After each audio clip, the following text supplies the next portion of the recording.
الحمد لله الذي أبدع الأفلاك والأرضين، والصلاة والسلام على من كان نبيا وآدم بين الماء والطين،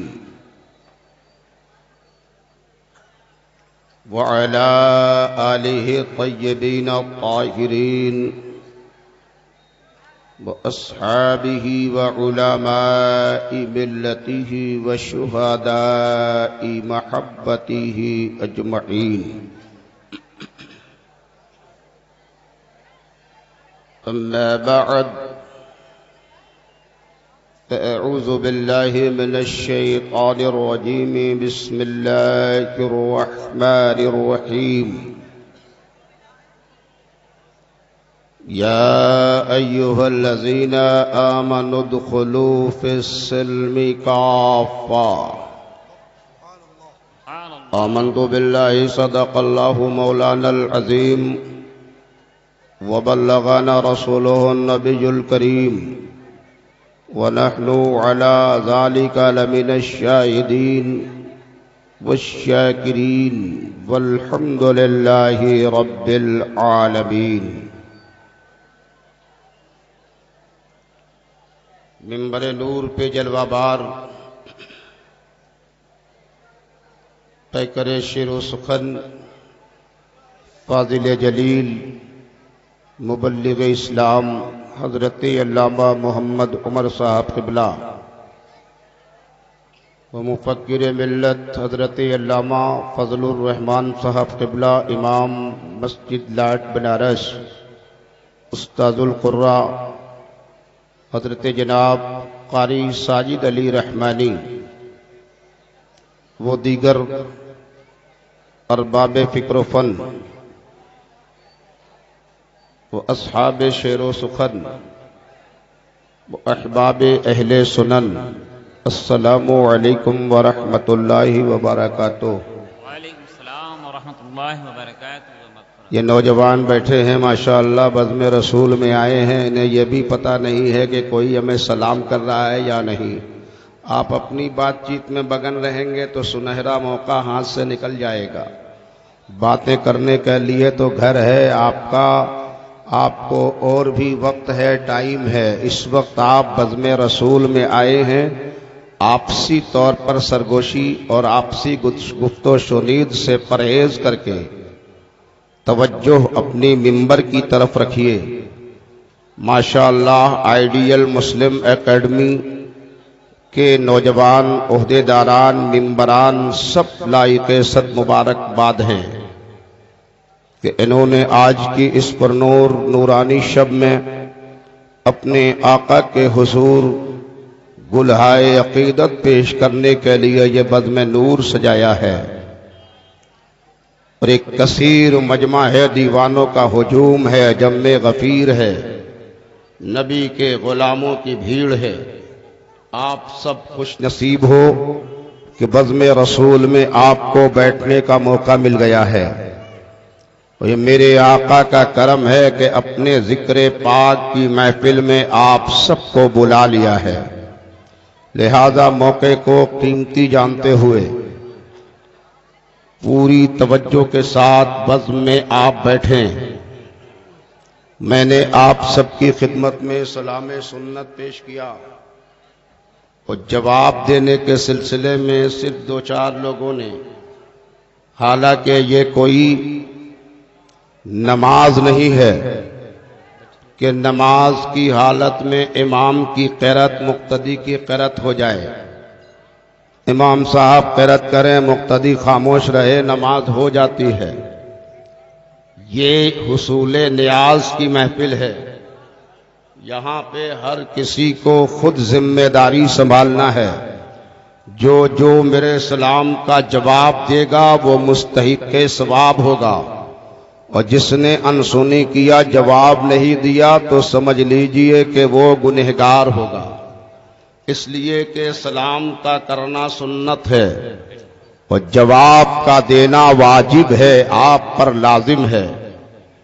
ماشاءاللہ یہ دیکھیے اندلیبان گلشن رسالت مصطفیٰ پیارے کے دربار کے مدحت سرا اس ممبر کے خصوصی مہمان اب یکے بعد دیگرے ممبر پہ جلوہ بار ہو رہے ہیں۔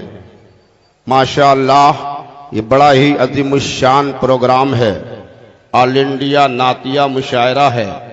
ہندوستان کے ایک سے ایک ترنم کے شہنشاہ اور اپنی فکروں کے مالک آج آئیڈیل مسلم اکیڈمی جلالی پورہ کی دعوت پر آپ کے اس ممبر پہ جلوہ بار ہوں گے۔ دوبارہ میں پھر آپ سب کی خدمت میں سلام پیش کرنا چاہتا ہوں، لیکن ڈر لگ رہا ہے کہ پہلے کی طرح سے پھر ایسا نہ ہو کہ میرا سلام زخمی ہو جائے۔ ابھی نہیں ملی ہے۔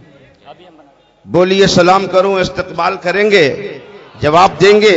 اگر ایسا ہی تھا تو پہلے ہی آپ بول دیتے کہ ہمارے یہاں کا سسٹم کچھ الگ ہے، اجازت لے کے سلام کیا جاتا ہے۔ حالانکہ سلام کرنے کے لیے اجازت ضروری نہیں ہے، یہ آپ کا اپنا ماحول ہے۔ آگے سے لے کے پیچھے تک، دائنے سے یہ سارے افراد اور بائیں بیٹھنے والے یہ سارے احباب، سب کی خدمت میں سلام محبت پیش کر رہا ہوں اور سب سے بھرپور جواب چاہتا ہوں۔ السلام علیکم۔ پوری بیداری کا ماحول بنا کر رکھیے۔ یہ عید میلاد النبی ہے، مصطفیٰ پیارے کی جناب میں مدحت سرائی ہوگی، اللہ کے پیارے رسول کا گیت گایا جائے گا، نبی کی بارگاہ میں عقیدت کے نذرانے پیش کیے جائیں گے، اور یہ ہندوستان کے بڑے بڑے نامور شعراء اپنے لبوں کی منڈیروں پہ عقیدت کے گلدستوں کو سجا کر بارگاہ رسالت میں پیش کرنے والے ہیں۔ سبحان اللہ۔ آئیے سب سے پہلے ہم اور آپ انتہائی محبت کے ساتھ یک زبان و یک خیال ہو کر مدنی تاجدار سرکار ابد قرار حبیب کردگار محبوب پروردگار شفیع روز شمار اللہ تبارک و تعالی کی تمام دولتوں اور تمام نعمتوں کے اس کی عطا سے مالک و مختار، لمبے لمبے ہاتھوں سے بھیک دینے والے، گرتوں کو اٹھانے والے، ڈوبتوں کو ترانے والے، نامرادوں کے دامن کو گوہر مراد سے بھر دینے والے، بزم کونین کے اجالے، مرعانی فقد رال حقہ کا مزدعے جاپزہ سنانے والے، ہم غلاموں کا ہاتھ اپنے دستے پاک میں لے کر اللہ تبارک و تعالی کے ید قدرت میں پہنچا دینے والے، بے سہاروں کے سہارے، شافع محشر ہمارے، عرش عظیم کی آنکھ کے تارے، کاشف الکروب، ماحی الحوب، شفیع الذنوب، دانائے جمیع خفایہ و غیوب، حضور سراپا نور، سرکار احمد مجتبی محمد مصطفیٰ علیہ تحیت و ثنا کی بارگاہ بے کس پناہ میں جھوم کر بآواز بلند درود شریف کا نذرانہ پیش کریں اور سب مل کر پڑھیں۔ اللہم صلی علی سیدنا و نبینا و مولانا محمد النبی الامی والہ و بارک وسلم۔ حضرات، آئیڈیل مسلم اکیڈمی نے آج اس جلالی پورہ کے علاقے میں اللہ کے پیارے نبی کی یاد میں بزم نور سجایا اور انجمن فلاح ملت رجسٹرڈ کی نگرانی اس پر قائم کر دی۔ میں نے آئیڈیل مسلم اکیڈمی کے نوجوانوں سے پوچھنا چاہا، آخر آپ کو یہ کیا ضرورت پڑی تھی کہ آپ نے اتنا پیسہ خرچ کیا، ہندوستان سے چن چن کر ایک ایک نامور شعراء کو بلایا، ایک سے ایک آپ نے اپنے مہمانوں کو مدعو کیا، اور یہ مسولی شریف کی سرزمین سے جماعت اہل سنت کے ایک میر کو بلایا جو اللہ کے فضل و کرم سے ہماری جماعت کا ایسا میر ہے جو آل رسول ہے، اللہ کے دربار، اللہ کے رسول کے دربار کا پیارا ہے، افتخار المشائخ، شیخ طریقت، گلزار ملت حضرت علامہ گلزار سید گلزار اسماعیل صاحب قبلہ دامت برکاتہم القدسیہ کو آپ نے مدعو کیا، ان شعراء کو بلایا، نقیب کو بلایا، یہ اتنا بڑا مجمع اکٹھا کر لیا، آخر اس کی ضرورت کیا تھی؟ آپ کو کون سا مقصد تھا؟ آپ کی طلب کیا تھی؟ یہ پروگرام کرنے کا مقصد کیا ہے؟ یہ آپ کا پیسہ خرچ کرنے کا مقصد کیا ہے؟ لوگوں کی نگاہ میں ایسا پروگرام بے معنی ہوتا ہے، بہت سے لوگ ایسے پروگرام کا مذاق اڑاتے ہیں اور یہ کہتے ہیں کہ یہ سنیوں کی جانب سے فضول خرچی ہو رہی ہے، یہ پیسہ پاگل خرچ ہو رہا ہے۔ آئیڈیل مسلم اکیڈمی کے نوجوانوں بتاؤ، آخر تم نے یہ بزم کیوں سجایا ہے؟ یہ احباب کو کیوں بلایا ہے؟ یہ مجمع کیوں اکٹھا کیا ہے؟ تمہارا مقصد کیا ہے؟ تو آئیڈیل مسلم اکیڈمی کے نوجوانوں نے آگے بڑھ کر مجھے جواب دینا چاہا۔ معین الدین احمد فاروقی سوال کر رہے ہو تو جواب لے لو، یہ میں نے بزم نور اس لیے سجائی ہے، دل کو تیری تلاش، تیری جستجو تو ہے، ملنا تیرا کٹھن ہے مگر آرزو تو ہے۔ دل کو تیری تلاش، سبحان اللہ سبحان اللہ، جستجو تو ہے۔ نعرہ تکبیر، نعرہ رسالت، نبی یہ بزم نور ہم نے اس لیے سجایا ہے کہ سنا ہے اے مصطفیٰ جہاں آپ کا ذکر ہوتا ہے، آپ کے خدا کا ذکر ہوتا ہے، اے نبی وہاں آپ جلوہ بھار ہو جایا کرتے ہیں۔ میری تمنا یہی ہے، میری آنکھیں دیکھیں یا نہ دیکھیں، ہماری بزم محبت میں ضرور تشریف لائیں۔ یا رسول اللہ، دل کو تیری تلاش، تیری جستجو تو ہے، ملنا تیرا کٹھن ہے مگر آرزو تو ہے۔ اور ان لوگوں کو مخاطب کر کے آئیڈیل مسلم اکیڈمی نے کہا ہے جو لوگ ایسے پروگرام کو فضول جانتے ہیں، ناجائز و حرام کا فتویٰ لگانے کے لیے تیار رہتے ہیں، زاہد تمہارا طنز غلط رند مست پر، زاہد تمہارا طنز غلط رند مست پر، ارے مستی میں گر پڑا ہے مگر قبلہ رو تو ہے۔ یہ فضول کیا ہے؟ ناجائز کیا ہے؟ ذکر خدا ہی تو ہو رہا ہے، ذکر مصطفیٰ ہی تو ہو رہا ہے، اللہ کے حبیب کا ترانہ یہی تو سنایا جا رہا ہے۔ اسے فضول جاننے والوں، یہ فضول نہیں ہے، باعث برکت ہے، سبب رحمت ہے، نزول رحمت کا سبب بنتا ہے ذکر مصطفیٰ کی محفل سجا لینا۔ سبحان اللہ سبحان اللہ۔ دل کو تیری تلاش، تیری جستجو تو ہے، ملنا تیرا کٹھن ہے مگر آرزو تو ہے۔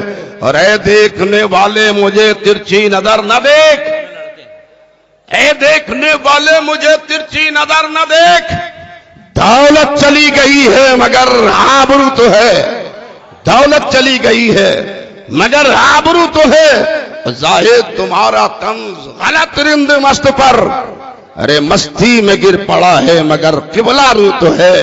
آئیڈیل مسلم اکیڈمی کے نوجوان سب لائق صد مبارکباد ہیں، بڑا اچھا کام کیا ہے۔ یہ نبی کا گیت گانے کے لیے آج یہ بزم سجائی ہے۔ اللہ تعالیٰ کی بارگاہ میں دعا کر لیجئے، پروردگار عالم آل انڈیا نعتیہ مشاعرہ سجانے والوں اور آئیڈیل مسلم اکیڈمی اور اس بزم میں آنے والوں کی خدمت کو اپنے فضل و کرم سے قبول فرما لے اور ہر ایک نوجوان کے دلوں میں حوصلہ پیدا فرمائے کہ یا رسول اللہ جب تک جسم میں جان رہے میلاد مصطفیٰ کی دھوم ہم مچاتے ہی رہیں۔ مسلم آئیڈیل اکیڈمی سے میں نے پوچھنا چاہا کہ صاحب آپ لوگوں نے اتنا بڑا اجلاس سجا لیا، بتاؤ کہ آپ لوگوں کا کوئی ساتھی بھی ہے یا آپ اکیلے ہو؟ مسلم آئیڈیل مسلم اکیڈمی کے نوجوان بڑے حوصلہ مند ہیں، بڑے باشعور ہیں، بڑے جذباتی ہیں۔ سب کو دیکھیے گا تو عمر کے لحاظ سے سب بہت کم ہیں، 18 سے 22-25 سال کے درمیان میں یہ نوجوان ہیں، لیکن ہر سال اپنے آقا کی یاد میں جب بزم سجاتے ہیں تو ایسے لگتا ہے کہ شہر کے کوئی بڑے ذمہ داروں نے پروگرام کیا ہے۔ یہ ان کا خلوص ہے، ان کی محبت ہے، عقیدت کے ساتھ نبی کا جشن مناتے ہیں، اللہ تعالیٰ قدم قدم پہ کامیابی سے ہمکنار کر دیتا ہے۔ میں نے پوچھنا چاہا آئیڈیل مسلم اکیڈمی کے جوانوں، ذرا بتاؤ آپ کے اس کام میں کون کون لوگ ہیں؟ کہنے لگے ہماری کمیٹی کے چند ممبران ہیں، چند عہدے داران ہیں، انجمن فلاح ملت کے چند سرپرست حضرات ہیں، بس اتنے ہی لوگ ہیں۔ میں نے کہا نہیں، آپ یہ نہ سمجھو جلالی پورہ میں آپ کی صرف اتنی بڑی یہی ٹیم ہے، بلکہ آپ کا کام ایسا ہے کہ جلالی پورہ ہو، شکر تالاب ہو، شہر بنارس ہو، بنارس کا کوئی علاقہ ہو، ہر جگہ کا کوئی سنی نوجوان ہو، سب آپ کے ساتھ ہے۔ آئیڈیل مسلم اکیڈمی اپنے کو تنہا نہ سمجھے، بڑا اچھا کام کیا ہے آپ نے۔ بنارس کے عام مسلمان آپ کے ساتھ ہیں، بنارس کے خواص آپ کے ساتھ ہیں، بنارس کی عمائد آپ کے ساتھ ہیں، بنارس کے سرمایہ دار آپ کے ساتھ ہیں، بنارس کے غریب آپ کے ساتھ ہیں۔ اور میں نے حوصلہ بڑھانے کے لیے بتا دیا، اے آئیڈیل مسلم اکیڈمی کے نوجوانوں، یاد رکھنا کہ عید میلاد النبی کا پروگرام تمہارا بڑا مبارک ہے، اس لیے کہ اس کے ساتھیوں میں ہم جو دیکھ رہے ہیں تو وہ صرف بنارس والے ہی نظر نہیں آ رہے ہیں، عام پبلک نظر نہیں آ رہی ہے، صرف نوجوان کا مجمع نظر نہیں آ رہا ہے، سرمایہ داروں کی بھیڑ نظر نہیں آ رہی ہے، بلکہ میری نگاہ دیکھ رہی ہے کہ آپ کے ساتھی اور بھی لوگ ہیں، خواص کا طبقہ ہے، علماء بھی آپ کے ساتھ ہیں، محدثین بھی آپ کے ساتھ ہیں، فقہا بھی آپ کے ساتھ ہیں، مفکرین بھی آپ کے ساتھ ہیں۔ اب ان کا ذرا حوصلہ بلند ہونے لگ گیا، پوچھا کہ ذرا معین الدین احمد فاروقی اور بھی ذرا ساتھیوں کو بتاؤ، میرا سینہ دونا ہو رہا ہے، میری طاقت بڑھتی جا رہی ہے۔ میں نے کہا آئیڈیل مسلم اکیڈمی کے نوجوانوں، یہ تو بات ابھی چل رہی تھی زمین پر رہنے والوں کی، زمین پر رہنے والے بھی آپ کے ساتھ ہیں اور زمین میں رہنے والے بھی آپ کے ساتھ۔ سبحان اللہ سبحان اللہ سبحان اللہ یا رسول اللہ زندہ۔ یہ زمین میں رہنے والے کون لوگ ہیں جو آئیڈیل مسلم اکیڈمی کا ساتھ دے رہے؟ میں نے کہا قطب بنارس آپ کے ساتھ ہیں، مولانا رضا علی آپ کے ساتھ ہیں، شاہ طیب بنارسی آپ کے ساتھ ہیں، مولانا رسول نما بنارسی آپ کے ساتھ ہیں۔ یہ وہ لوگ ہیں جو زمین میں رہتے ہیں، زمین پر آپ رہتے ہو، زمین میں یہ رہتے ہیں، زمین والے بھی آپ کے ساتھ۔ سبحان اللہ سبحان اللہ۔ اور پوچھنا چاہا کہ اور بھی کون لوگ ہیں؟ واہ واہ واہ۔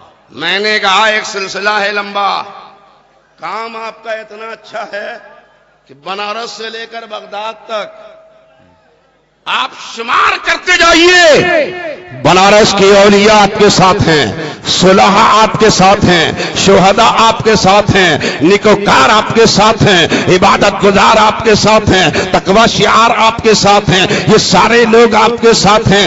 اور آپ دیکھنا چاہو تو یوں کہیے مخدوم سمنا آپ کے ساتھ ہیں، امام احمد رضا آپ کے ساتھ ہیں، نظام الدین اولیاء آپ کے ساتھ ہیں، محبوب الہی کا ساتھ آپ کا ہے، قطب الدین بختیار کاکی آپ کے ساتھ ہیں، سرکار غریب نواز آپ کے ساتھ ہیں، فرید الدین گنجے شکر آپ کے ساتھ ہیں، زکریا ملتانی آپ کے ساتھ ہیں، اور کون ہے؟ حضرت مجدد الفسانی آپ کے ساتھ ہیں، شہاب الدین نقشِ بند آپ کے ساتھ ہیں، خواجہ شہاب الدین سہروردی آپ کے ساتھ ہے، اور ان سب کا ساتھ ہے۔ طرفہ تماشا یہ ہے اولیاء تو ساتھ ہے ہی، ان سب کا میر، پیروں کا پیر، روشن ضمیر، ہم سب کا دستگیر، رب قدیر کا سچا فقیر، اسلام کی توقیر، مذہب کی جاگیر، روحانیت کی تفسیر، ولایت کی تقدیر، حضرت سرکار شیخ محی الدین عبد القادر جیلانی سرکار غوث اعظم آپ کے ساتھ۔ سبحان اللہ سبحان اللہ۔ نعرہ تکبیر، نعرہ رسالت، نبیر قطب بنارس، سبحان اللہ سبحان اللہ۔ اب ان کا حوصلہ تو اور بڑھ گیا، آگے بڑھ کر کہنے لگے آپ نے ہمارا ساتھی تو بڑا اچھا بتایا، تو کیا ساتھ دینے والوں کا سلسلہ صرف غوث اعظم پر منقطع ہو گیا؟ میں نے کہا نہیں، ابھی یہ تو ابتدائی مرحلہ ہے، اور اگر اپنا ساتھی دیکھنا چاہو تو نگاہ کو اور آگے بڑھاؤ۔ عبد القادر تک سلسلہ منقطع نہیں ہے، حضرت جنید بغدادی آپ کے ساتھ ہیں، حسن بصری آپ کے ساتھ ہیں، ابو الحسن خرقانی آپ کے ساتھ ہیں، اور ان سب پر یہ کہ نبی کا لاڈلا، فاطمۃ الزہرا کی آنکھوں کا تارا، کربلا میں شہادت کا جام پینے والا نبی کا لاڈلا امام حسین آپ کے ساتھ ہیں، امام حسین ساتھ ہیں۔ اور کون لوگ ساتھ ہیں؟ نعرہ تکبیر، نعرہ رسالت، علماء اہل سنت زندہ باد۔ یہ ہماری جماعت کے مقتدر علماء اکرام تشریف لا رہے ہیں۔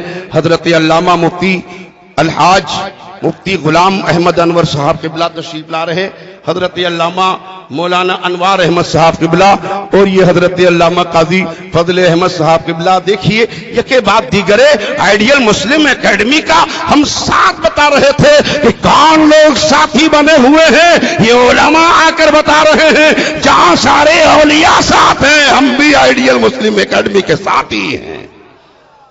اور آگے بات بڑھی تو میں نے کہا کہ کربلا والے آپ کے ساتھ، صحابہ کی جماعت آپ کے ساتھ، نبی کے شہید آپ کے ساتھ، یوں کہیے صدق و صفا کے پیکر سیدنا صدیق اکبر آپ کے ساتھ، فاروق اعظم آپ کے ساتھ، عثمان غنی آپ کے ساتھ، فاتح خیبر آپ کے ساتھ، یہ سارے لوگ آپ کے ساتھ ہی ہیں۔ اب ان کا حوصلہ اور بھی آگے بڑھنے لگا۔ میں نے کہا کہاں تک میں شمار کراؤں کہ تمہارے ساتھ کون کون ہے؟ بس مختصر اتنا سمجھ لو، نثار تیری چہل پہل پر ہزاروں عیدیں ربیع الاول سوائے ابلیس کے جہاں میں سبھی تو خوشیاں منا رہے ہیں، سبھی تو خوشیاں منا رہے ہیں۔ سبحان اللہ، سبحان اللہ، ماشاء اللہ۔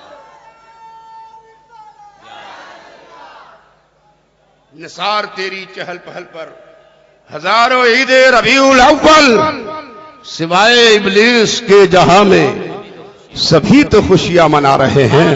سب آئیڈیل مسلم اکیڈمی کے ساتھ ہیں، اور جن پر ان بزرگوں کا سایہ ہو، اللہ والوں کا سایہ عاطفت ہو، جن پر ان کی روحانیت کا سایہ ہو، وہ دنیا کی کسی باطل طاقت سے کبھی گھبرایا نہیں کرتا، باطل کے سامنے چیلنج بن کر ہمیشہ اہل سنت کا نوجوان کھڑا رہتا ہے۔ حضرات، یہ نعتیہ مشاعرے کا پروگرام ہے۔ ساری رات مصطفیٰ پیارے کی بارگاہ میں جماعت اہل سنت کے شعراء ملت گیت گائیں گے، نواسنجیاں کریں گے، نبی کی مدح سرائی کریں گے۔ میں تھوڑی دیر کے لیے آپ کی بزم محبت میں حاضر ہوں۔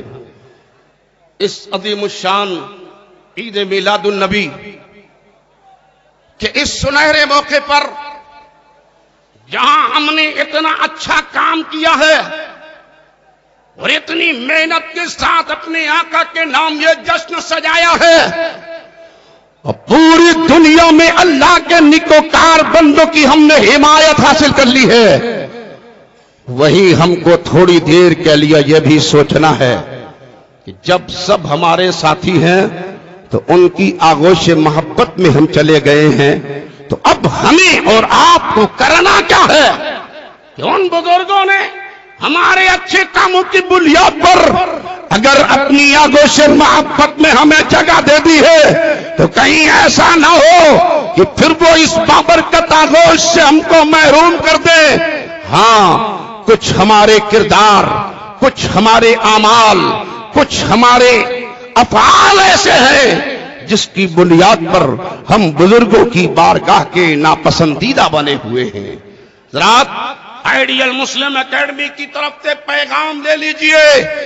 میں نے قرآن کریم کی آیت شریفہ تلاوت کی ہے، یا ایھا الذین آمنوا ادخلوا فی السلم کافہ۔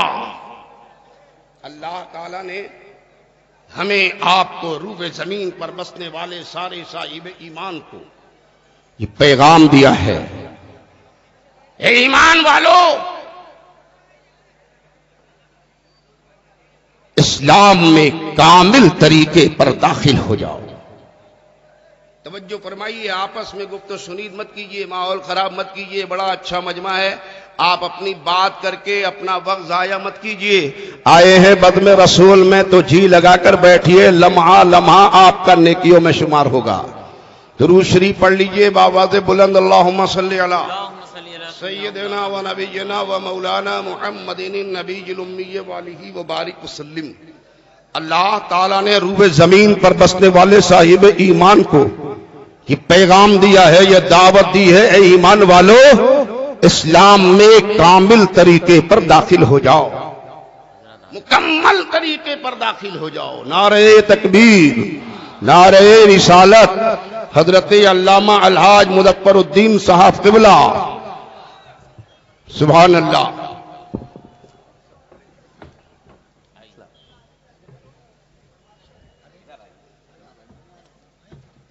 تو اللہ تعالیٰ نے ارشاد فرمایا، ایمان والو اسلام میں کامل طریقے پر داخل ہو جاؤ۔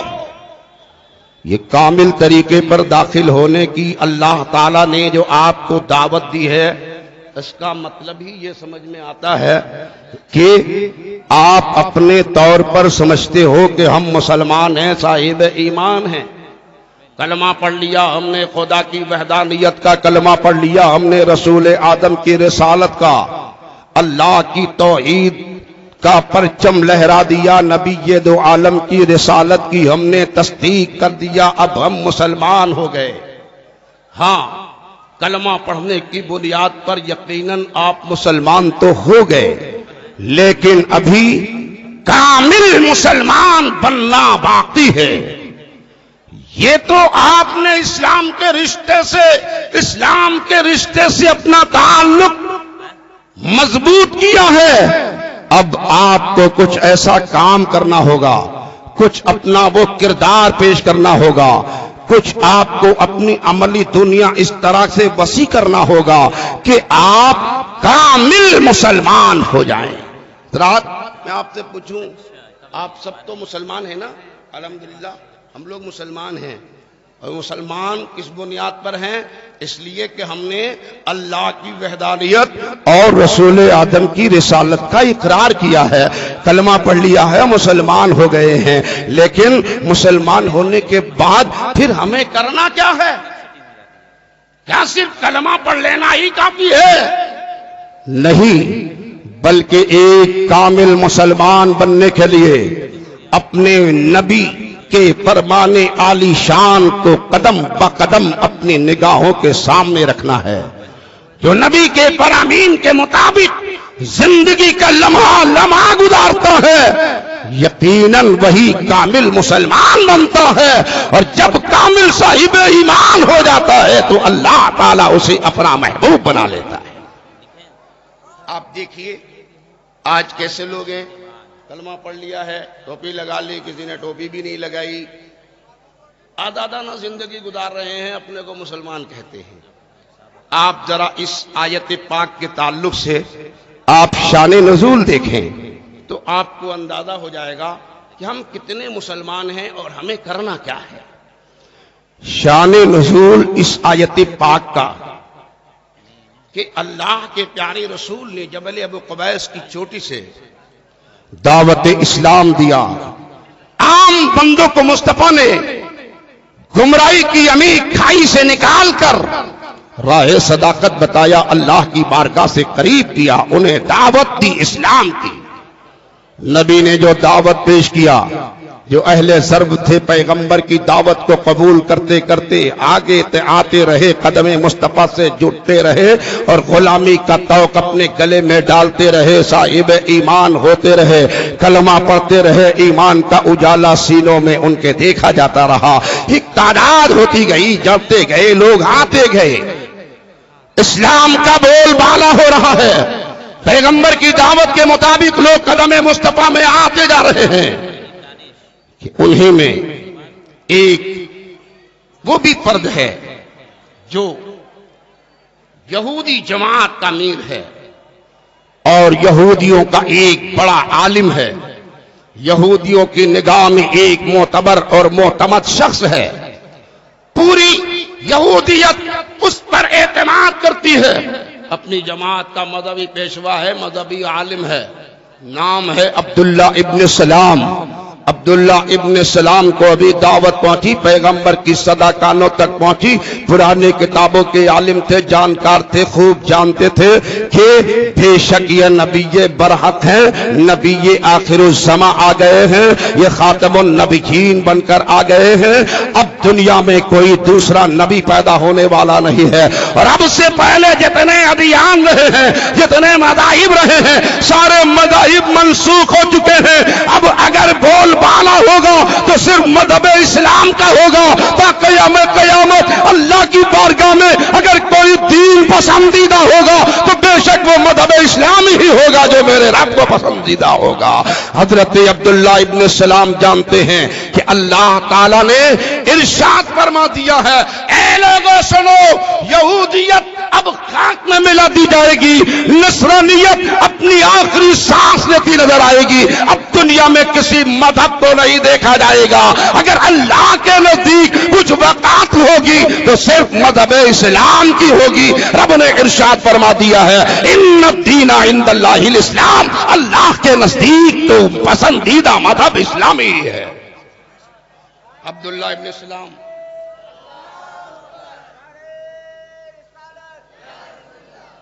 جہاں دیدہ ہیں، باشعور ہیں، تجربے کار ہیں، علم و ہنر کے پیکر ہیں، خوب جانتے ہیں، اچھائی برائی کا فیصلہ کر رہے ہیں کہ کسی بھی مذہب پہ ہم چلیں گے تو ہم کامیاب نہیں ہو سکتے ہیں، کامیابی چاہیے، آخرت کی سرخروئی چاہیے، آخرت کی بھلائی چاہیے تو صرف دامن اسلام سے وابستہ ہونے نہیں ہے۔ اس خیال سے عبداللہ ابن سلام اپنے مذہب سے کروٹ لے رہے ہیں، بارگاہ مصطفیٰ میں حاضر ہو گئے، پیغمبر کی دعوت پر لبیک کہتے ہوئے عبداللہ ابن سلام نبی کی بارگاہ میں آئے اور قدم ناز مصطفیٰ سے لپٹ گئے، نبی نے کلمہ پڑھایا، عبداللہ ابن سلام داخل اسلام ہو گئے، عبداللہ ابن سلام۔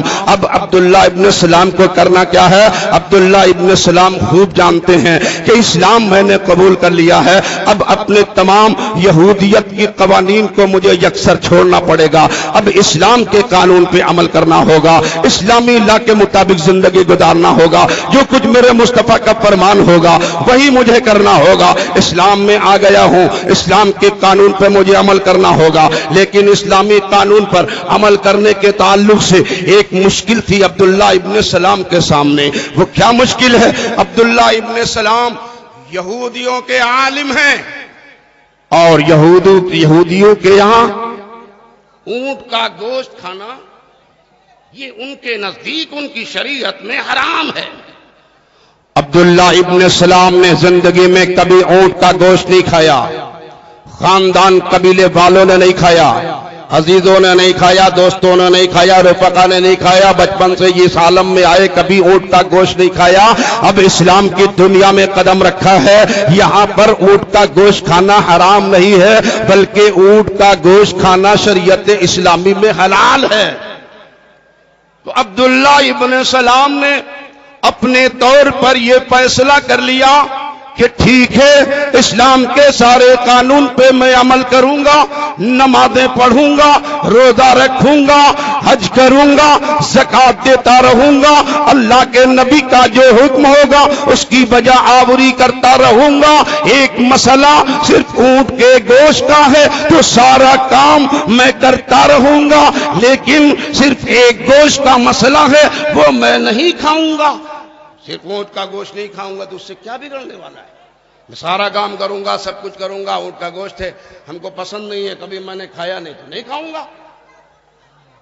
عبداللہ ابن سلام نے اپنے طور پر یہ فیصلہ کیا، اور فیصلہ جو کر لیا تو اللہ تعالیٰ کو عبداللہ ابن سلام کا یہ فیصلہ پسند نہ آیا، اور فوراً جناب جبریل کو رب نے بھیجا، جاؤ جبریل مصطفیٰ کے پاس اور انہیں پیغام سنا دو کہ عبداللہ ابن سلام کو تعلیم فرما دے، اے عبداللہ ابن سلام تم اسلام لائے ہو تو اسلام کے ہر پہلو پر تمہیں عمل کرنا ہوگا، اسلام کے ہر قانون پر تمہیں عمل کرنا ہوگا۔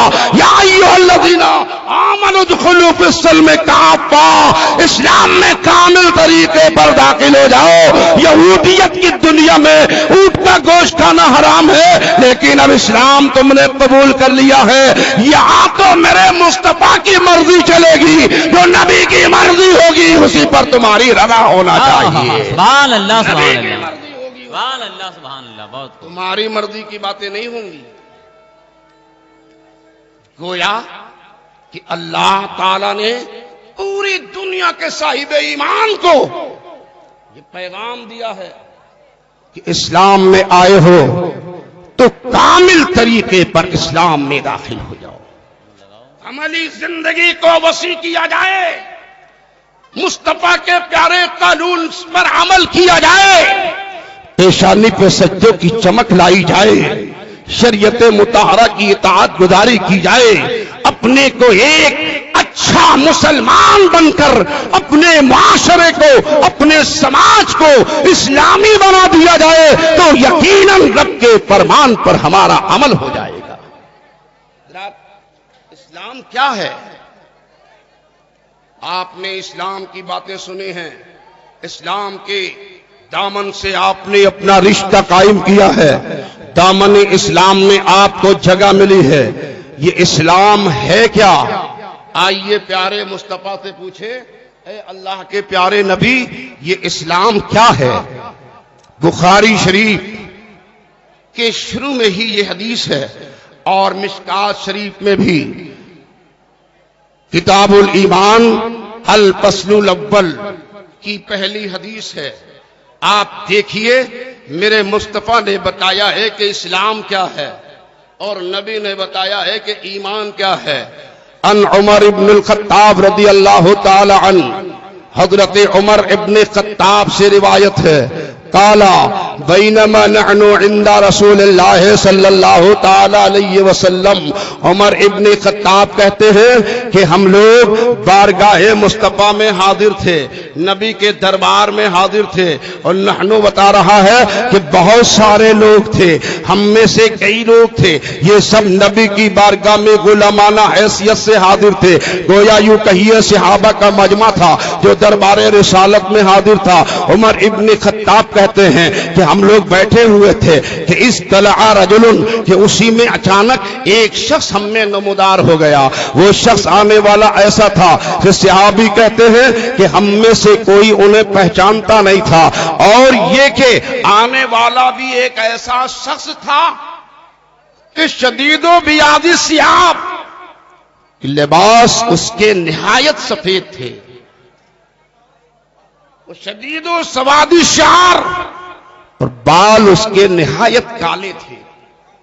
یعنی یہ کیفیت بتانے کی وجہ یہ ہے کہ بال سخت کالے، لباس نہایت سفید، گویا یہ لباس کا سفید ہونا، بالوں کا سفید ہونا اس بات کی دلالت تھی کہ آنے والا کوئی مسافر بھی نہیں تھا، یعنی آنے والا ایسا تھا کہ ہم اسے پہچانتے بھی نہیں تھے، اور اگر سفر کر کے آیا ہوتا، کسی دوسرے علاقے کا کسی دیار سے آیا ہوتا تو آثار سفر نمایاں ہوتے، لیکن آثار سفر بھی نہیں پائے جا رہے تھے۔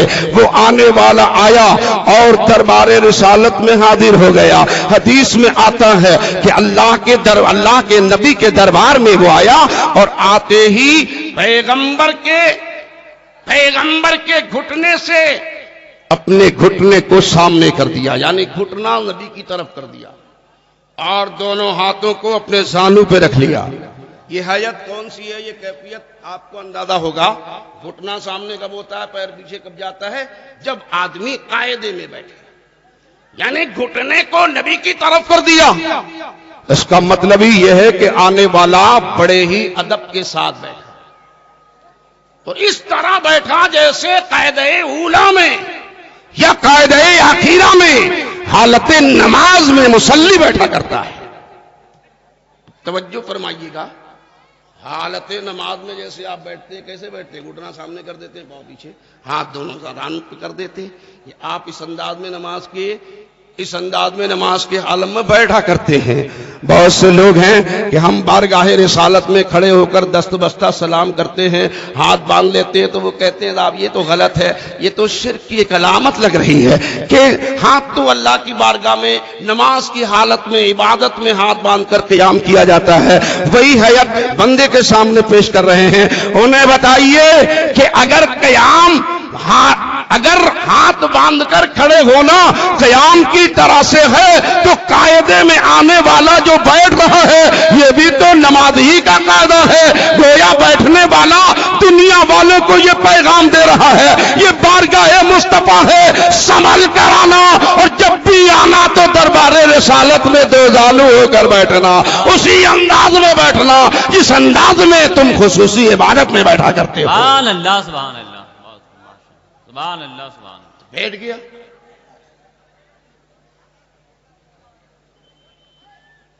آنے والا آیا اور بیٹھ گیا. سبحان اللہ, یہ مہمان لوگ آ رہے ہیں. سبحان اللہ, نعرہ تکبیر, نعرہ رسالت, درود شریف پڑھ لیجیے. اللہم صلی علی سیدنا و نبینا و مولانا محمد النبی الامی والہ وبارک وسلم. صحابہ کو تعجب تھا کہ آخر یہ آنے والا کون ہے کہ ہم اسے پہچانتے بھی نہیں, آثار سفر بھی نمایاں نہیں ہے, اور یہ آیا ہے ادب کے ساتھ بیٹھ گیا ہے. بیٹھنے کے بعد اس نے اللہ کے پیارے نبی کی بارگاہ میں سوال کر دیا, اور صحابہ نہیں پہچانتے تھے تو کیا اللہ کے پیارے نبی بھی نہیں پہچانتے تھے؟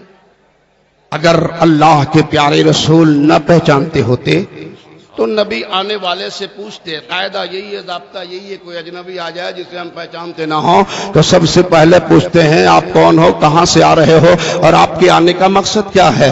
آنے والا پہلے نام پتہ بتاتا ہے, پھر اپنی باتیں شروع کرتا ہے. پیغمبر نے آنے والے سے کچھ نہیں پوچھا کہ تم کون ہو, کہاں سے آ رہے ہو, اور تمہارے آنے کا مقصد کیا ہے.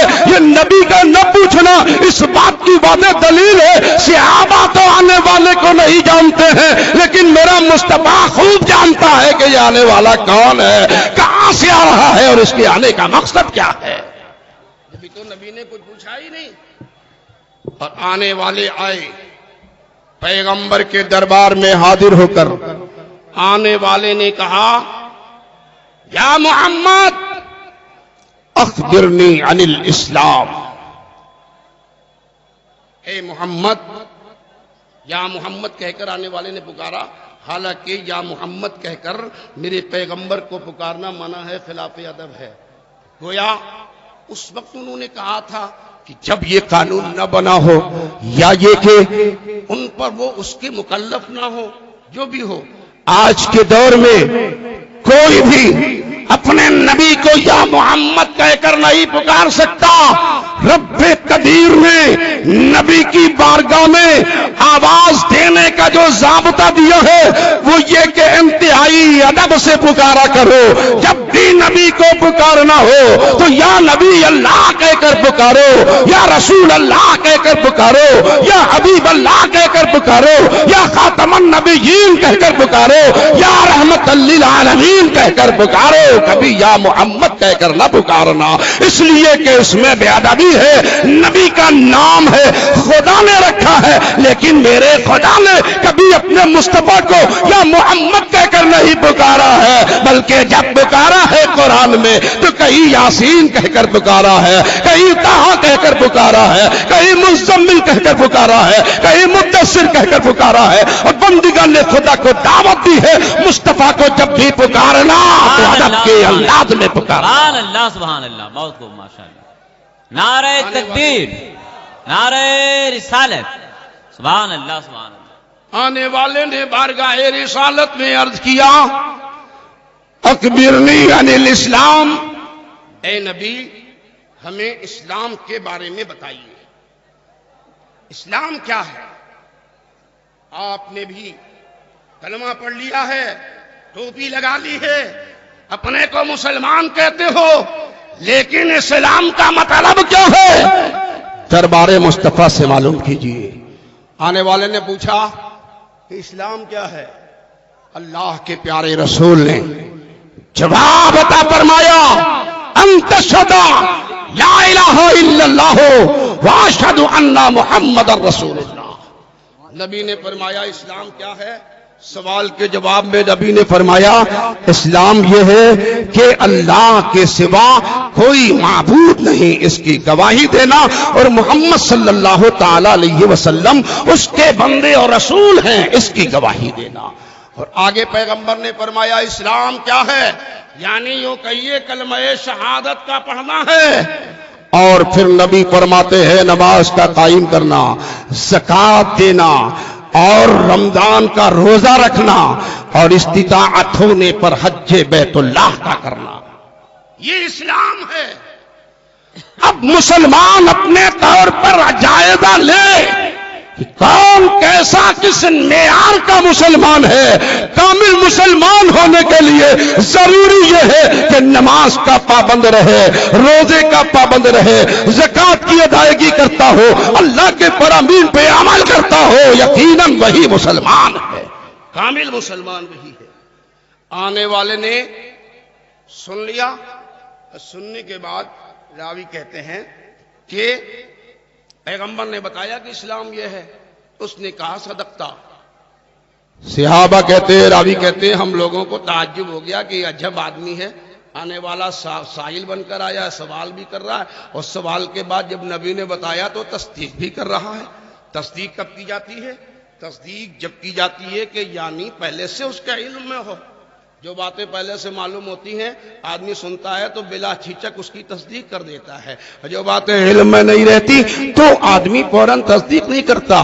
صحابہ کو تعجب ہو گیا کہ عجب آدمی ہے، سوال بھی کر رہا ہے اور خود ہی اس کی تصدیق بھی کر رہا ہے۔ پھر آنے والے نے آگے بڑھ کر اللہ کے پیارے نبی کے دربار میں ایک سوال کیا، اخبرنی عن الایمان، اے مصطفیٰ اسلام کے بارے میں تو آپ نے مجھے بتا دیا، اب ذرا مجھے ایمان کے بارے میں بتائیے، ایمان کیا ہے؟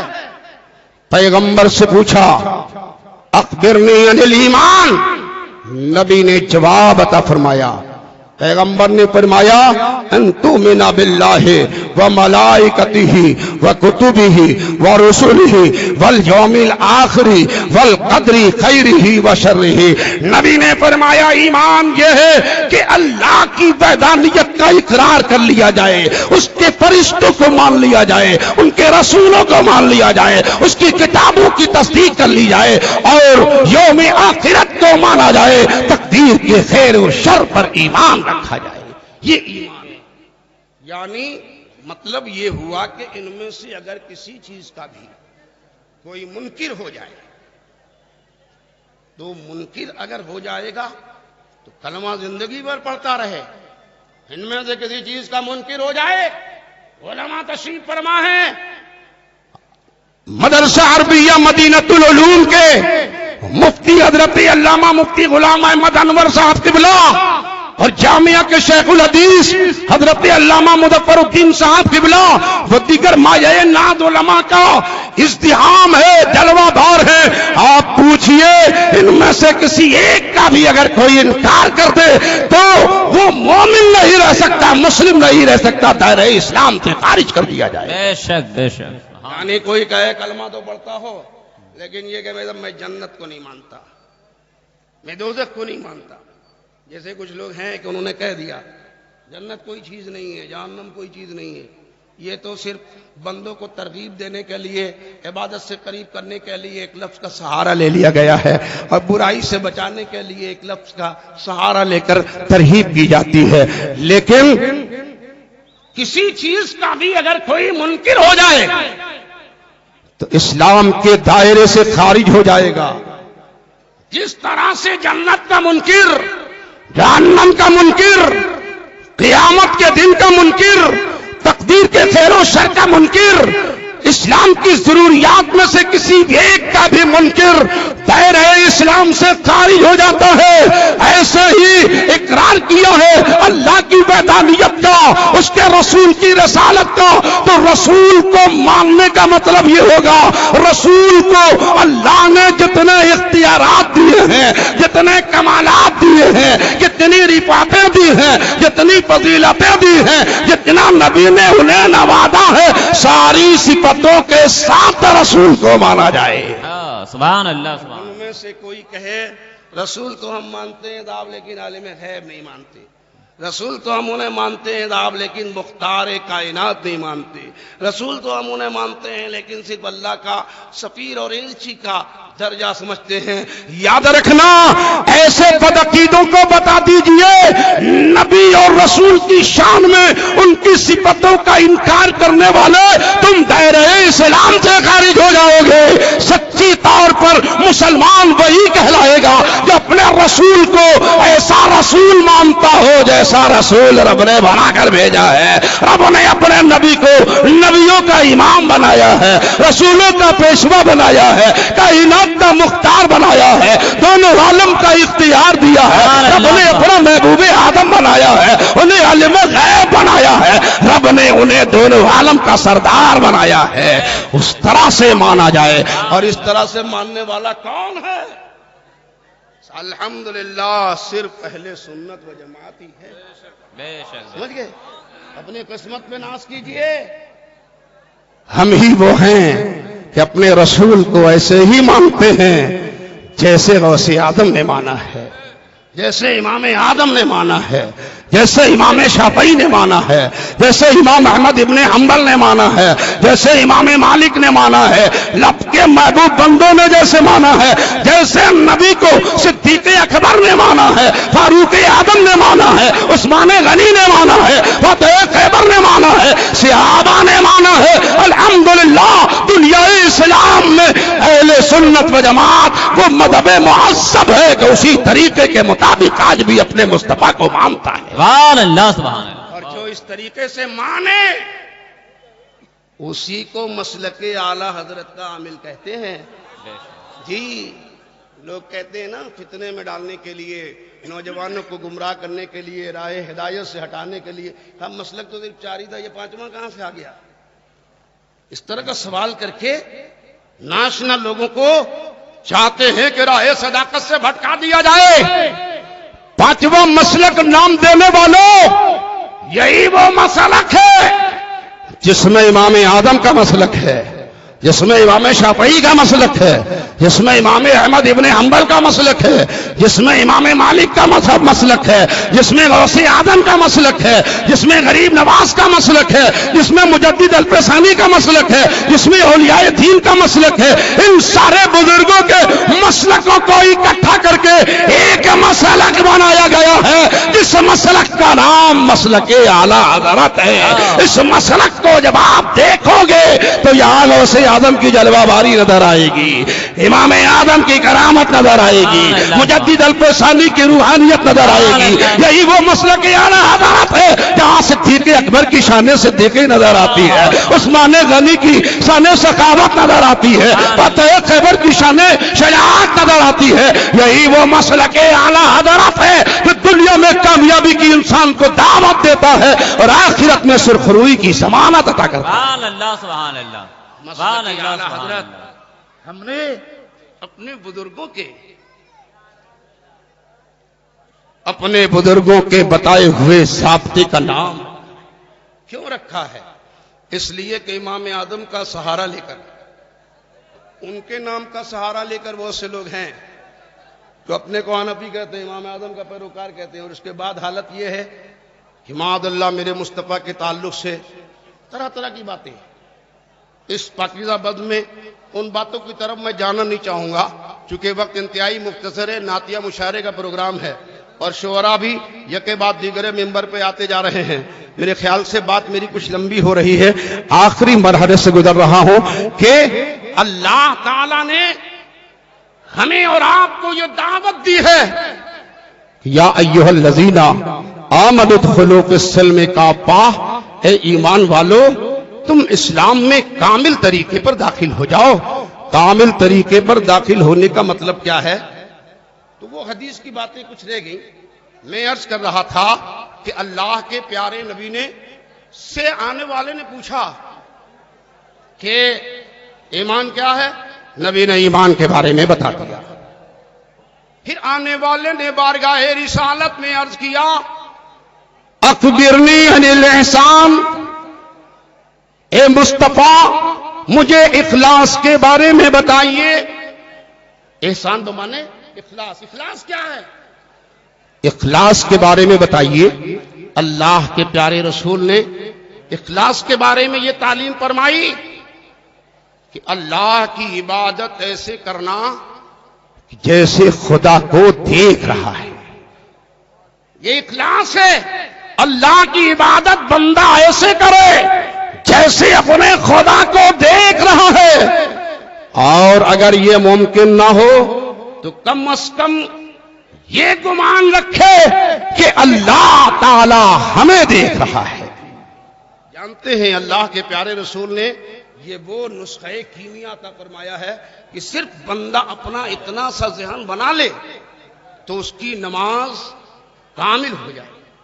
نوجوان تو مسجد میں جاتا نہیں، وہ مشکل تمام اگر چلا بھی گیا مسجد میں تو صاحب حالت یہ ہوتی ہے کہ امام صاحب تو مصلی پر ہیں، قرات کر رہے ہیں، امام صاحب کی نگاہ سجدے کے مقام پر ہے، اور یہ مقتدی مصلی جو پہنچا ہے امام کے پیچھے اقتدا میں ہاتھ تو باندھ لیا ہے، نگاہ ہے ممبر پہ، محراب پہ، جڑی پھیل بیل بوٹے پہ، مسجد میں نگارشوں پہ، اس کی تمام سجاوٹ پہ، لائٹ پہ ادھر ادھر پھر رہی ہے، نگاہ گھوم گھوم کے دیکھ رہا ہے، اسی میں سجدہ بھی، رکوع بھی، تمام نماز پوری ہو گئی، سلام پھر اپنے گھر.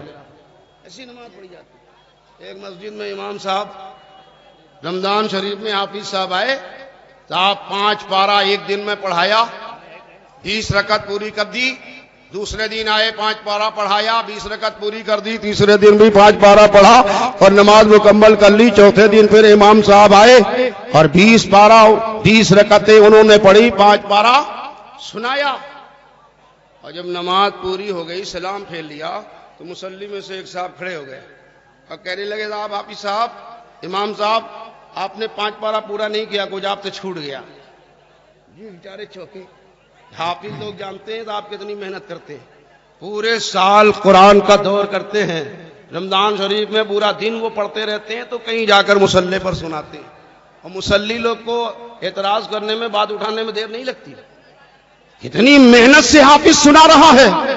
اس نے سنایا، کہنے لگے صاحب امام صاحب آپ نے یہ آج 5 پارہ پورا نہیں پڑھا، کچھ آپ نے چھوڑ دیا.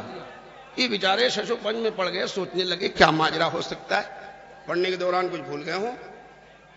5 پارہ تو میں نے پڑھا، یہ کیسے کہہ رہا ہے کہ آپ نے کچھ کم پڑھا ہے. انہوں نے سوچا شاید یہ حافظ ہوگا اس لیے ٹوک رہا ہے. پوجا حافظ صاحب نے بتائی کیا آپ حافظ صاحب ہیں؟ نہیں نہیں میں حافظ تو نہیں ہوں. جب آپ حافظ نہیں ہیں تو آپ کو اعتراض کہا کیا ہے؟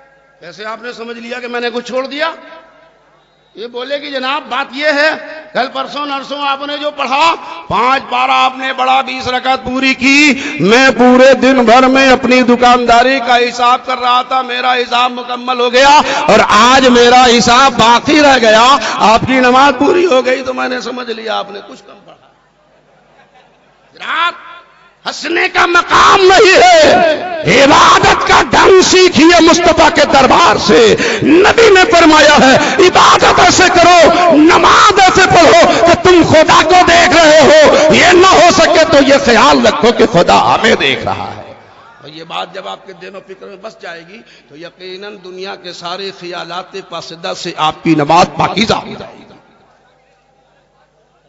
باتیں تو حدیث کی بھی اور بھی ہیں لیکن وقت اجازت نہیں دے رہا. آخری مرحلہ آنے والے نے پھر قیامت کے بارے میں پوچھا، اللہ کے پیارے نبی نے اس کو جواب عطا فرمایا. اور پھر جواب جب مکمل ہو گیا، بات پوری ہو گئی، تو یہ جو دربار رسالت میں آنے والا آیا تھا اب دربار رسالت سے رخصت ہو گیا. نبی کے دربار سے آنے والا جب لوٹا، میرے پیغمبر نے صحابہ کو مخاطب فرما کر ارشاد فرمایا، اے عمر کیا جانتے ہو یہ آنے والا کون تھا؟ سب تو پہلے ہی سے بتا چکے کہ صاحب ہم لوگ ناشنا تھے، پہچانتے ہی نہیں تھے، ہمیں کوئی جانتے ہی نہیں تھا، سفر کے اثر بھی نمایاں نہیں تھے، کچھ نہیں تھا. اللہ کے پیارے رسول کے دربار میں ذرا صحابہ کا نظریہ دیکھیے، صحابہ کا عقیدہ دیکھیے، صحابہ کا برتاؤ دیکھیے. عرض کرتے ہیں یا رسول اللہ ہم تو نہیں جانتے کہ یہ آنے والا کون تھا، لیکن اللہ اور اس کا رسول بہتر جانتا ہے. یعنی صحابہ کا یہ عقیدہ اور نظریہ ہے، جن باتوں کو ہم نہیں جانتے میرا رسول یقیناً جانتا ہے. ضرور جانتا ہے.